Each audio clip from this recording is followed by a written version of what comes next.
Hi అండి, welcome to my channel Sravani spicy kitchen. నేను మీ శ్రావణి. ఇవాళ అయితే నేను చూపించబోయే రెసిపీ అయితే గోంగూరతో పులిహోర అండి. ఏంటి గోంగూరతో పులిహోరనా?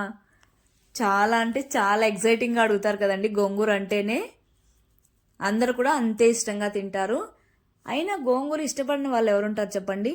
ప్రతి ఒక్కరికి చాలా అంటే చాలా ఇష్టం ఉంటుంది. ఇష్టపడిన వాళ్ళు అయితే ఉండరు. మేము కూడా భలే తింటామండి గోంగూర. అయితే పచ్చడి చేసిన, గోంగూరతో పికెల్ చేసిన, పప్పు చేసిన, దేంతైనా పులిహోర కానీ చాలా అంటే చాలా కమ్మగా ఉంటుంది గోంగూరతో అయితే. ఈ గోంగూరతో అయితే ఏ కాంబినేషన్తో చేసుకొని తిన్నా చాలా బాగుంటుందండి. లంచ్ బాక్సులకైనా చాలా బాగుంటుంది. పిల్లలు కూడా ఖచ్చితంగా ఇష్టంగా అయితే తింటారు. తప్పకుండా అయితే ట్రై చేయండి. లేట్ చేయకుండా అయితే ప్రాసెస్లోకి అయితే వెళ్ళిపోదాం. ముందుగా అయితే గోంగూరని ఒలిచిపెట్టుకొని వాష్ చేసేసుకొని చిల్లులున్న గిన్నెలో కానీ పెట్టుకున్నామంటే వాటర్ మొత్తం వెళ్ళిపోయి ఫ్రెష్గా ఉంటుంది ఆకైతే. అప్పటికప్పుడు వాష్ చేసుకున్నామంటే తడిగా వాటరీగా ఉంటుంది. తర్వాత కడాయి పెట్టుకొని మంటను లో ఫ్లేమ్లో పెట్టుకొని 1/2 స్పూన్ మెంతులు, జీలకర్ర, అలానే ఆవాలు వేసుకొని లో ఫ్లేమ్లో ఈ విధంగా దూరగా వేయించుకోవాలి. ఈ మెంతులు అనేవి వేగుతున్నప్పుడైతే మంచి సువాసన వస్తుందండి. అంత బాగుంటుంది స్మెల్ కూడా. తర్వాత వేగిన తర్వాత ప్లేట్లో తీసి పక్కన పెట్టేసుకొని అదే కడాయిలో మిరియాలు, తర్వాత ఎండుమిర్చి అనేది నేను ఇక్కడ తక్కువ వేస్తున్నాను. ఎందుకంటే మిరియాలు తర్వాత పచ్చిమిర్చి కూడా వేసుకుంటాం కాబట్టి, పిల్లలు కూడా తింటారు కాబట్టి కొద్దిగా స్పైస్ అనేది తక్కువగా వేస్తున్నాను. ఇక్కడ స్పైస్ ఇంకా కావాలి అనుకుంటే మిరియాలు అనేవి కొద్దిగా ఎక్కువ వేసుకుంటే ఇంకా టేస్ట్ బాగుంటుందండి.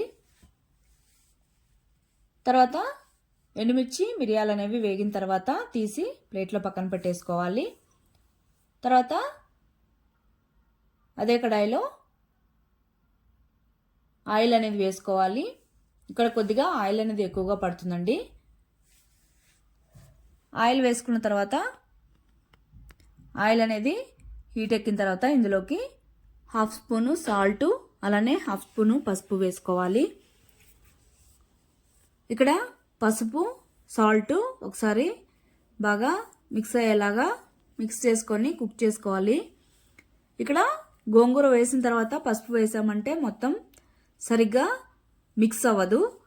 సో అందుకోసం మాత్రమే ఆయిల్లోనే వేసి కాసేపు ఫ్రై చేసుకున్నాను. తర్వాత ఫ్రై అయ్యాక ఆకుని వేసుకొని ఈ విధంగా మంటనైతే లో ఫ్లేమ్లో పెట్టుకొని కలుపుతూనే ఉండాలి. ఇది ఆకు అనేది బాగా మెత్తబడిపోవాలి. ఈ విధంగా మిక్స్ చేసుకున్న తర్వాత మూత పెట్టుకొని ఒక 5 మినిట్స్ వరకు కుక్ చేసుకుంటే ఆకు అనేది సాఫ్ట్గా అయిపోతుంది.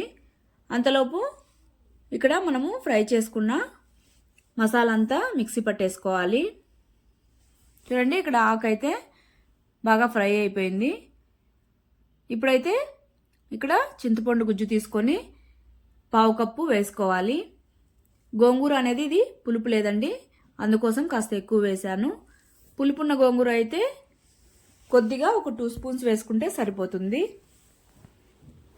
తర్వాత మొత్తం ఆకు, చింతపండు గుజ్జు బాగా మిక్స్ అయ్యేంత వరకు బాగా కలిపేసుకొని మూత పెట్టుకొని మరొక 3 మినిట్స్ వరకు కుక్ చేసుకోవాలి. చూడండి, ఇక్కడ చక్కగా కుక్ అయిపోయింది. ఈ విధంగా బాగా దగ్గర పడిపోవాలి. ఈ విధంగా దగ్గర పడిన తర్వాత ఇందులోకి మనము రుచికి తగినంత సాల్టు, అలానే మనం మిక్సీ పట్టుకున్న పొడిని కూడా వేసేసుకొని బాగా మంటనైతే లో ఫ్లేమ్లోనే ఉంచుకోవాలండి. లేదంటే ఆకు అనేది సాఫ్ట్గా కుక్ అవ్వదు, టేస్ట్ అనేది కూడా అంత బాగోదు ఎక్కువగా హై ఫ్లేమ్లో పెట్టుకొని వేయించుకున్నామంటే. ఈ విధంగా పొడి వేసిన తర్వాత మొత్తం బాగా మిక్స్ చేసేసుకొని 2 మినిట్స్ ఉంచితే సరిపోతుంది. ఈ విధంగా దగ్గర పడిన తర్వాత మనం వండుకున్న రైస్ని అయితే వేసేసుకొని ఇందులోకి మొత్తం కలిపేసుకోవాలి. ఇక్కడ రైస్ అనేది వేడిగా ఉండడం వల్ల నేను గరిటెతోనే మిక్స్ చేసుకుంటున్నాను. కాకపోతే గోంగూర కాబట్టి చేతితో కలిపితేనే బాగా రైస్కి పడుతుంది. ఈ విధంగా స్లోగా మొత్తం రైస్ని మొత్తం కలిపేసుకోవాలి. చేత్తో కలపడం వల్ల బాగా గోంగూర అనేది రైస్కి బాగా పడుతుంది, కాబట్టి చేత్తో కలపడమే మంచిది. ఈ విధంగా మొత్తం రైస్ని కలిపేసుకున్న తర్వాత చూడండి, చూస్తుంటేనే నోట్లో నీళ్ళు వచ్చేస్తున్నాయండి. అంత బాగుంటుంది గోంగూర పులిహోర అయితే. అస్సలు మిస్ అవ్వకుండా అయితే ట్రై చేయండి. దీనికైతే ఇప్పుడు పోపు అయితే పెట్టేసుకుందాం. మొత్తం పులిహోరకు మొత్తం టేస్ట్ అంతా ఇందులోనే ఉంటుందండి, కాబట్టి పోపు అనేది మంటను అడ్జస్ట్ చేసుకుంటూ వేయించుకున్నామంటే చాలా కమ్మగా ఉంటుంది. కడాయి పెట్టుకొని ఆయిల్ వేసుకోవాలి. తర్వాత పల్లీలు, మినపప్పు, అలానే శనగపప్పు వేసుకొని కాసేపు వేయించుకోవాలి. కాస్త వేగిన తర్వాత ఇందులోకి కొద్దిగా జీడిపప్పు కూడా వేసుకోవాలి. ఈ విధంగా జీడిపప్పు వేసుకున్న తర్వాత 2 మినిట్స్ ఫ్రై చేసుకుంటే సరిపోతుంది. జీడిపప్పు కూడా ఫ్రై అయిన తర్వాత ఇందులోనే కొద్దిగా ఆవాలు, అలానే జీలకర్ర వేసుకొని ఫ్రై చేసుకోవాలి. ఆవాలు జీలకర్ర చిట్పట్లాడిన తర్వాత ఇందులోనే సన్నగా కట్ చేసుకున్న పచ్చిమిర్చి, అలానే కరివేపాకు కూడా వేసుకొని ఒకసారి ఫ్రై చేసుకోవాలి. పచ్చిమిర్చి కూడా ఫ్రై అయిన తర్వాత కొద్దిగా ఎండుమిర్చి కూడా వేసుకొని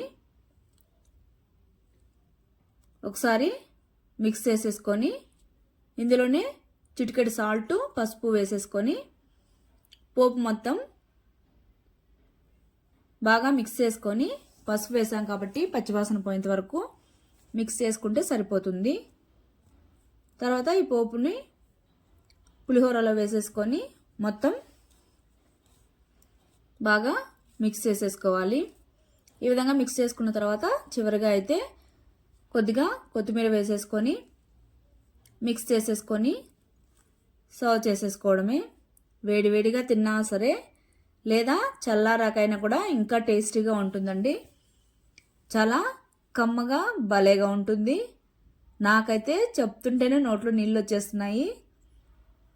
మీకు చూస్తుంటే ఎలా ఉందో మరి. మీరైతే తప్పకుండా ట్రై చేయండి. ఇలా ట్రై చేసి పెట్టారంటే మాత్రం కంపల్సరీ ఆ రోజైతే ఖచ్చితంగా మార్కులు అయితే కొట్టేస్తారు ఇంట్లో, అంత బాగుంటుంది. సో లేట్ చేయకుండా ట్రై చేసి మీకు ఎలా వచ్చిందో కామెంట్ చేయండి. అలానే మన ఛానల్ అయితే సబ్స్క్రైబ్ చేసుకోండి. Bye. Thank you for watching.